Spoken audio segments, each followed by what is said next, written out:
सावधान भीम!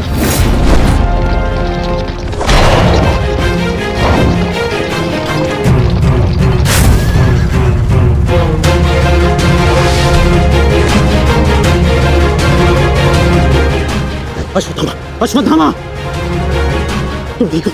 तुम ठीक हो? हाँ अंगराज।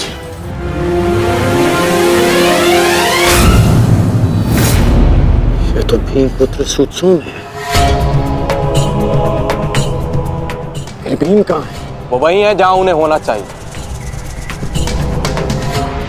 आचार्य, आज कर्ण नामक कवच भी अश्वत्थामा की रक्षा नहीं कर पाया।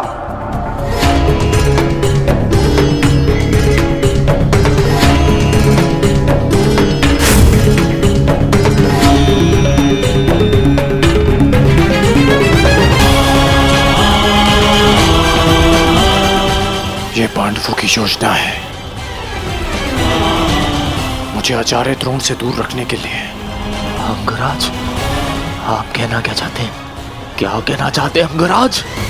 आज पांडवों का लक्ष्य तुम नहीं, आचार्य द्रोण है। असत्य है ये, मेरा पुत्र अभी तक जीवित है, कुछ नहीं हुआ उसे। सत्य कहो, सत्य कहो भीम।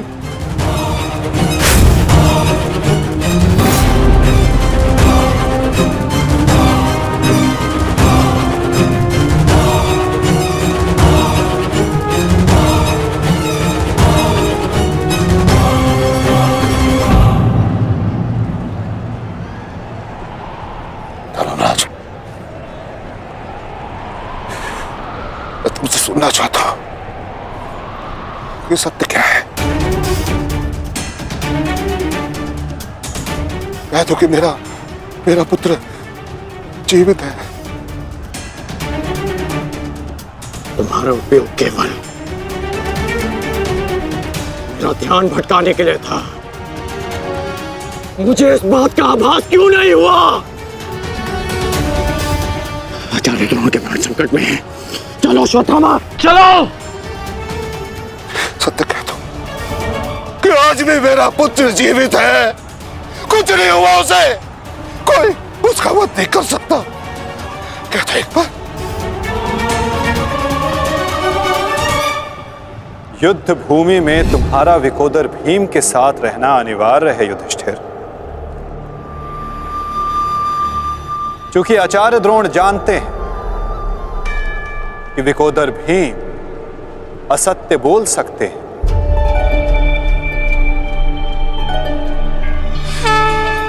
किंतु धर्मराज युधिष्ठिर नहीं। और वो ये सुनिश्चित करने के लिए तुमसे ये प्रश्न अवश्य करेंगे धर्मराज।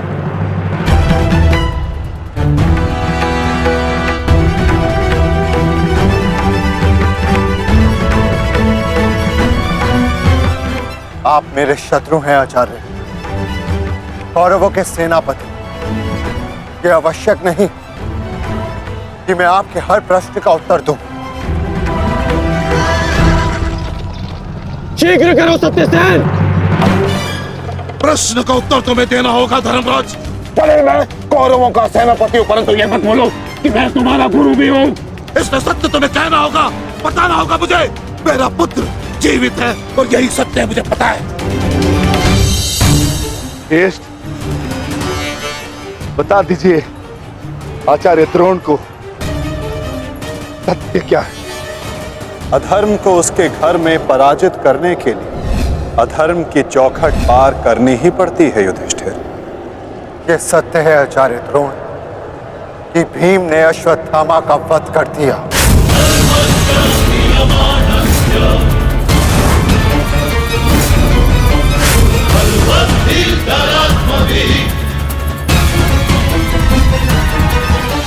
नहीं माधव, मैं असत्य नहीं कहूंगा।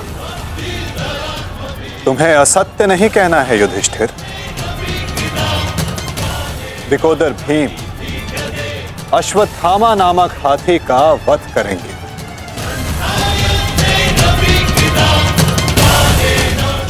तुम्हें केवल यह कहना है कि अश्वत्थामा मारा गया। इससे ना तुम्हारा धर्म टूटेगा और हमारी योजना भी सफल हो जाएगी।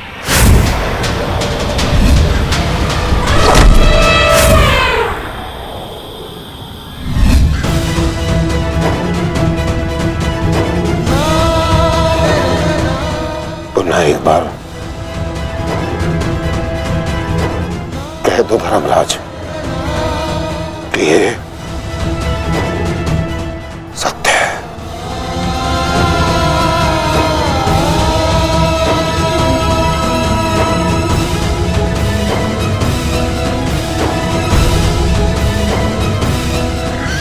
शीघ्र करो सत्यसेन।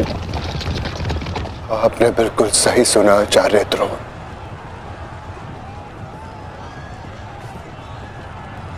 अश्वत्थामा मारा गया।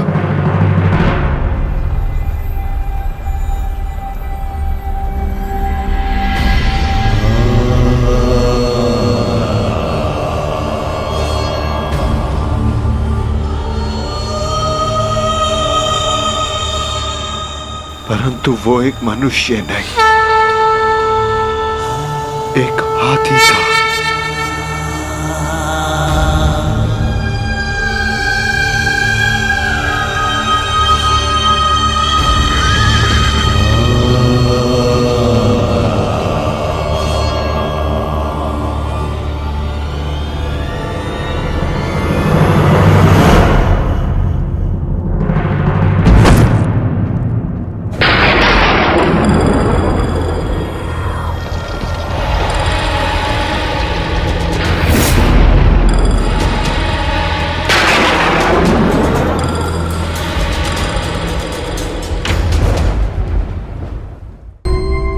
जिस पुत्र के लिए आप आचार्य से शिक्षक बन गए, जिस पुत्र के लिए आपने अपने शिष्यों से गुरु दक्षिणा नहीं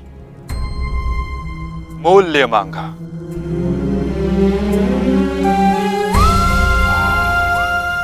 और उसी पुत्र के कारण आप एक एक करके अधर्म की सीढ़ियां चढ़ते चले गए आचार्य। मनुष्य प्रेम में उत्थान करता है, परंतु मोह में केवल उसका पतन होता है आचार्य। आप जिसे पुत्र प्रेम समझते रहे, वो पुत्र प्रेम नहीं, पुत्र मोह था आचार्य, और वही आपके पतन का कारण भी।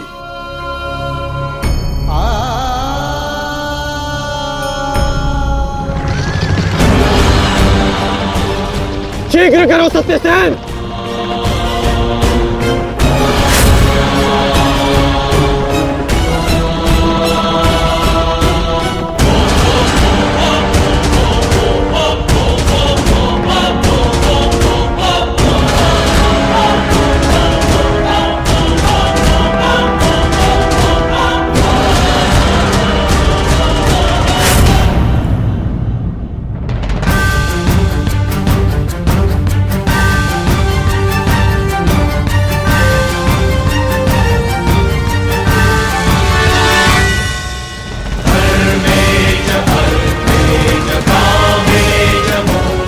मेरा पुत्र अश्वत्थामा!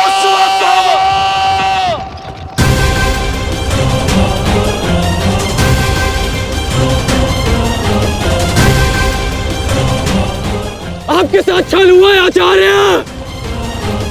अश्वत्थामा जीवित है। पिताश्री! पिताश्री!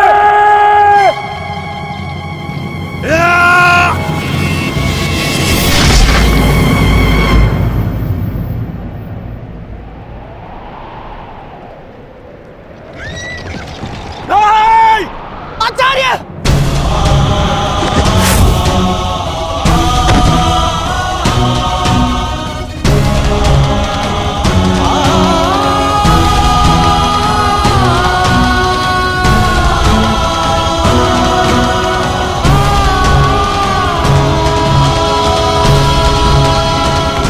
वरुणं च दिवम्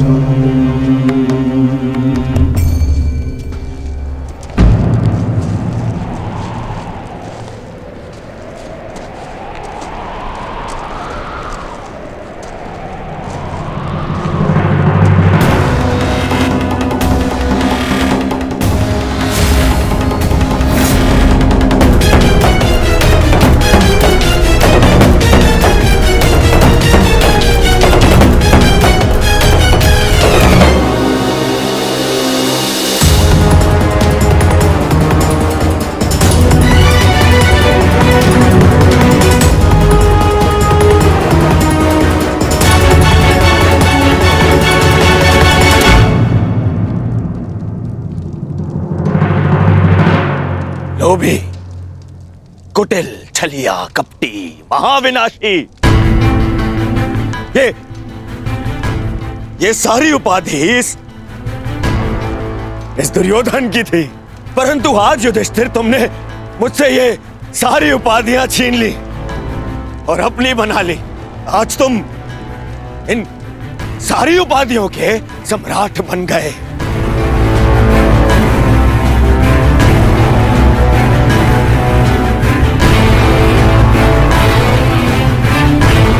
प्रणिपात सम्राट, अरे बोलो, सम्राट आए हैं। छल सम्राट युधिष्ठिर की जय बोलो, बोलो, छल सम्राट युधिष्ठिर की जय। परंतु सम्राट, मुझे समझाइए, अब कौन सा कार्य शेष रह गया? आपने यहां आने का कष्ट कैसे किया सम्राट? अरे कहीं ऐसा तो नहीं कि एक लकड़बग्घे की तरह गुरु आचार्य द्रोण के शव पर भोज मनाने आए हैं आप?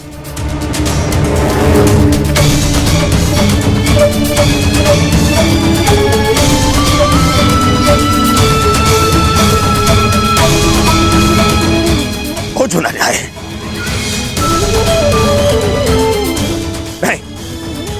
नहीं सम्राट, मैं क्षमा चाहूंगा, परंतु मैं इस बात की अनुमति नहीं दूंगा आपको। चले जाओ यहां से, अन्यथा मैं आप लोगों के शव पर उत्सव मनाऊंगा। चले जाओ। हम यहाँ युद्ध करने नहीं आए, अपने गुरु के अंतिम दर्शन करने आए हैं। इस समय मैं अर्जुन नहीं, अपने गुरु का शिष्य हूं। हम पांडु पुत्र होने के नाते नहीं, परंतु कुरुवंशी होने के नाते उनके अंतिम दर्शन करने आए हैं। नहीं, तुम्हें इस युद्ध में विजय मिलेगी और ना ही अपने गुरु के दर्शन।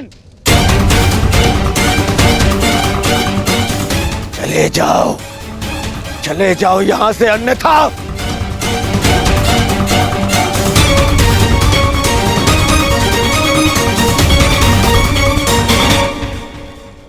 गुरु द्रोण के अंतिम दर्शन करने का अधिकार सबको है।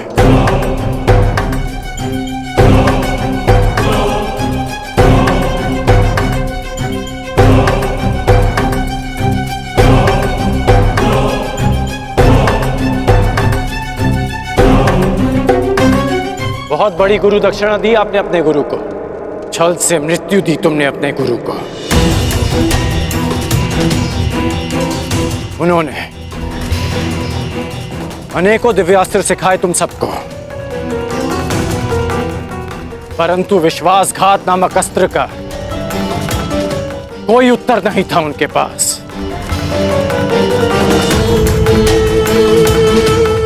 धर्मराज, क्या उत्तर है आपके पास आपके छल का?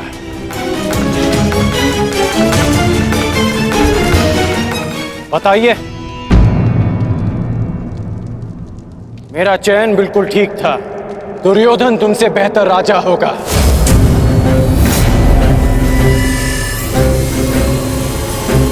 दुर्योधन की अनीतियों पर मैं क्रोधित हूं, परंतु तुम्हारी अनीतियों पर मुझे घृणा आती है। मित्र, शिष्य होने के नाते अपने गुरु के अंतिम दर्शन का अधिकार है इन्हें? नहीं, अंगराज ठीक कह रहे हैं मित्र।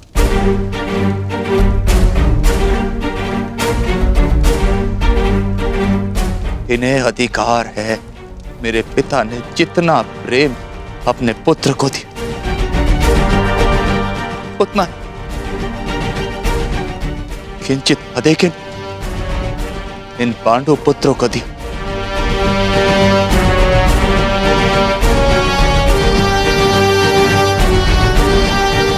और उससे भी अधिक इस अर्जुन को। एक पुत्र अपने पिता का ऋण चुकाता है, उसे जीवन देने का ऋण, मैं भी अपने पिता के दिए जीवन का ऋण चुकाऊंगा। और वो ऋण पांडवों को चुकाना होगा।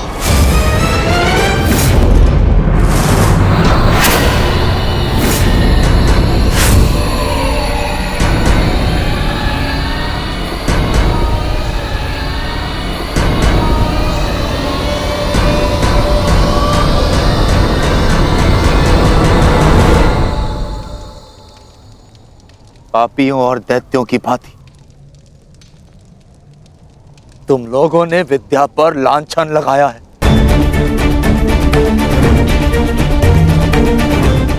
ज्ञान का नाश किया है तुम लोगों ने, नाश। धिक्कार, धिक्कार है तुम लोगों पर।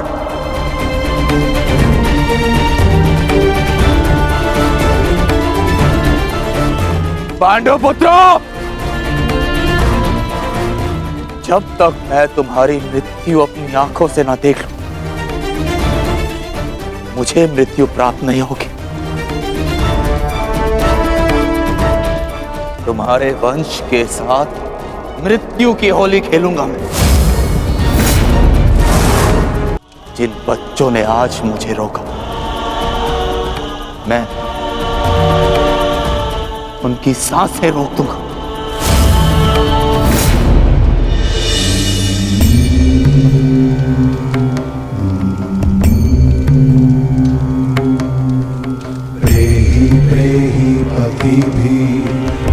पूर्वेर्भिर्यत्रा ना पूर्वे पीतर पर्युः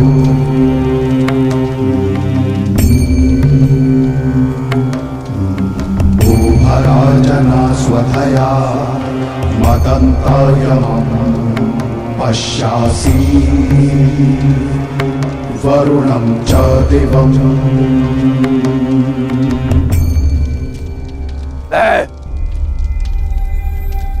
द्रोण पुत्र अश्वत्थामा, ये प्रण लेता हूं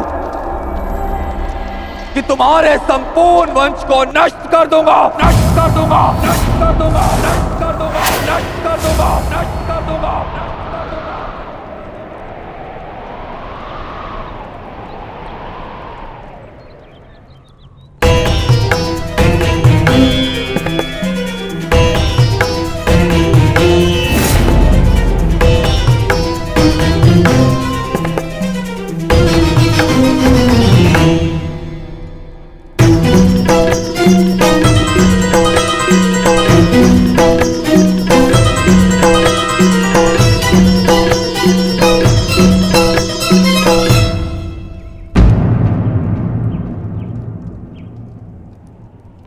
क्या सोच रही हो सखी?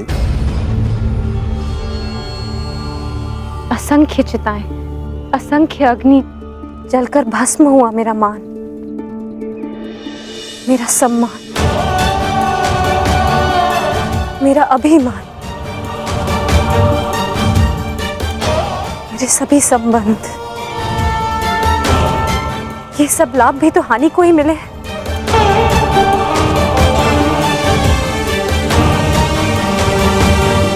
वो देखिए माधव,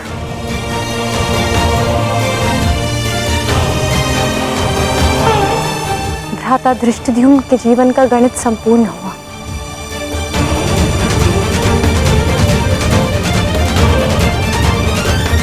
अब उनके जीवन का न्यून लाभ है। इस जटिल गणित में न केवल हानि और लाभ है सखी, इस गणित के अनेकों कोण भी हैं। उधर देखो, तुम्हारी पुत्र वधू खड़ी है।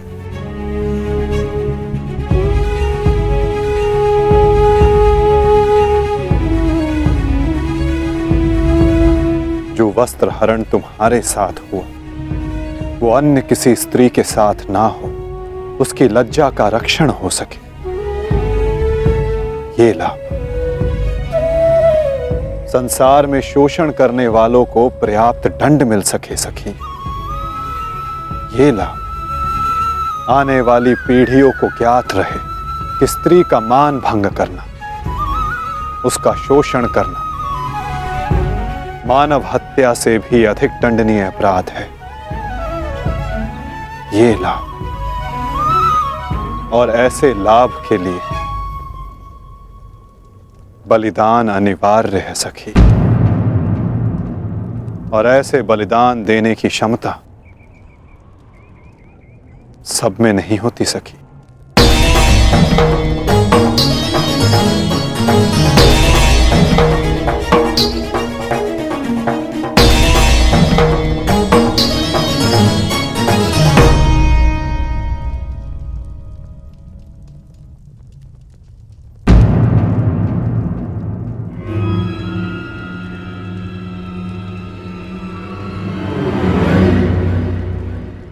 सुप्रिया का संदेश आया है भगत ग्राम से।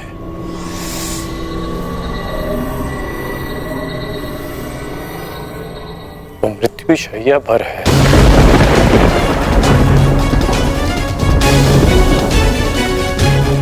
इसमें लिखा है कि उसके पास अधिक समय नहीं बचा। हमें शीघ्र उसके पास पहुंचना होगा। कर उसे तुम्हारी आवश्यकता है। हाँ अंगराज, ज्येष्ठ ने संदेश भेजा है, आपको शीघ्र उपस्थित होने को कहा है।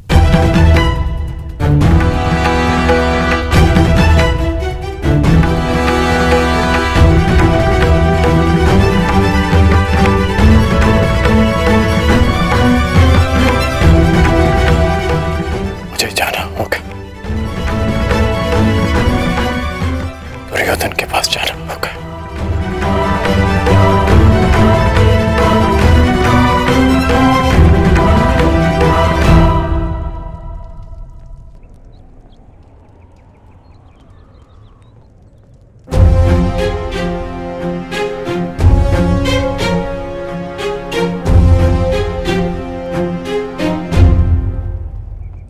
अनेक दिनों से मेरा हृदय ही नहीं,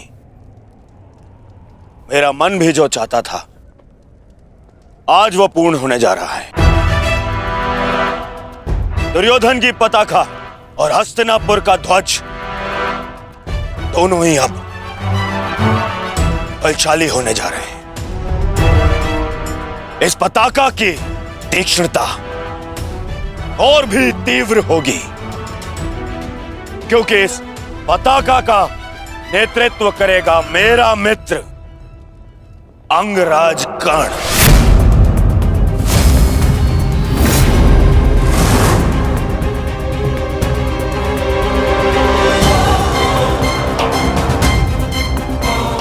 मित्र, आज से मैं निश्चिंत हो गया। मुझे पूर्ण विश्वास है कि तुम्हारे नेतृत्व में इस युद्ध में विजय हमारी ही होगी। आज से हमारी सेना के सेनापति हो तुम।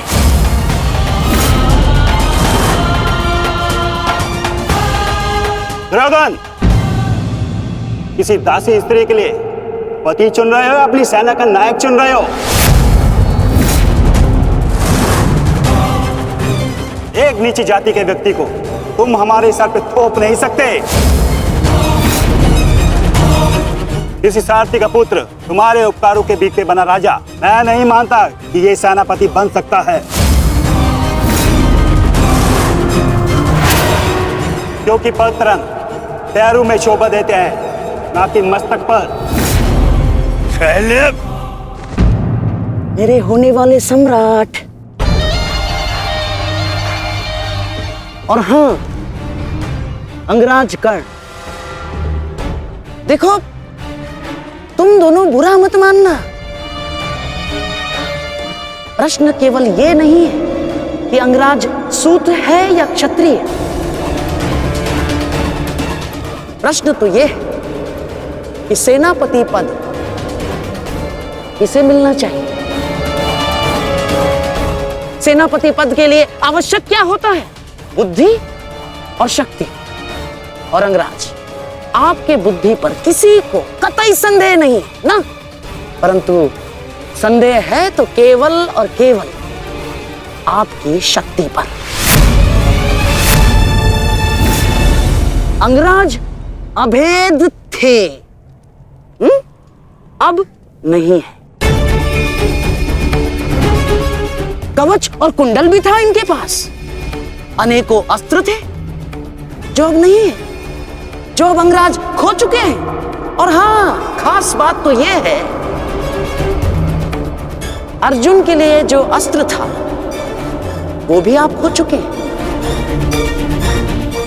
तो इसका पूर्ण अर्थ यह है दुर्योधन कि अंगराज अब उस बूढ़े शेर की भांति हो गए जिसके दांत भी टूट गए हैं और पंजे के नाखून भी झड़ चुके हैं।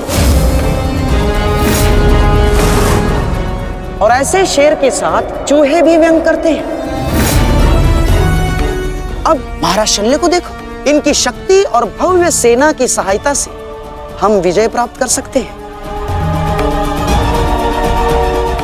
अब यदि अंगराज आपके परम मित्र हैं तो वो भी इस बात को मानेंगे, हैं?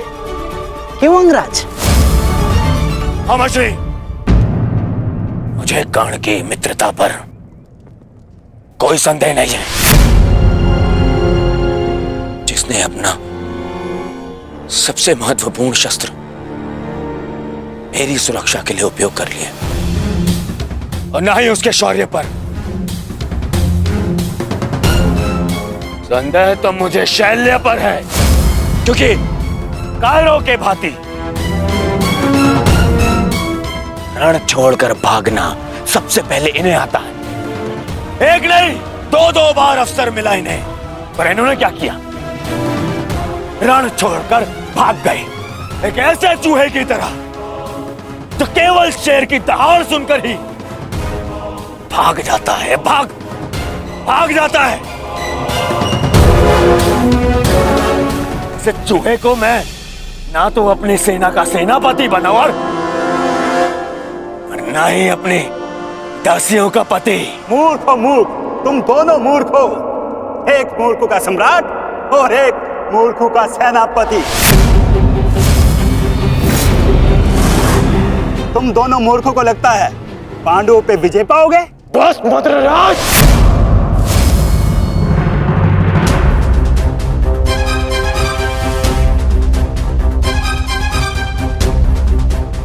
मैं भले ही छोटी जाति का हूं, परंतु तुम्हारे कार्य और तुम्हारी जीवा मुझसे भी निचली जाति के हैं। तुम्हें मेरे माता पिता का ऋणी होना चाहिए कि उन्होंने मुझे अच्छे संस्कार दिए, नहीं तो अभी तक तुम्हारी जीवा मेरे पैरों के नीचे होती।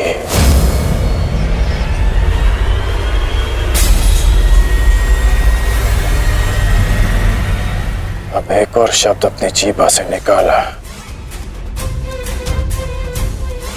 तो मैं अपने सारे संस्कार भूल जाऊंगा, और ये भी भूल जाऊंगा कि हम दोनों एक ही पक्ष में हैं।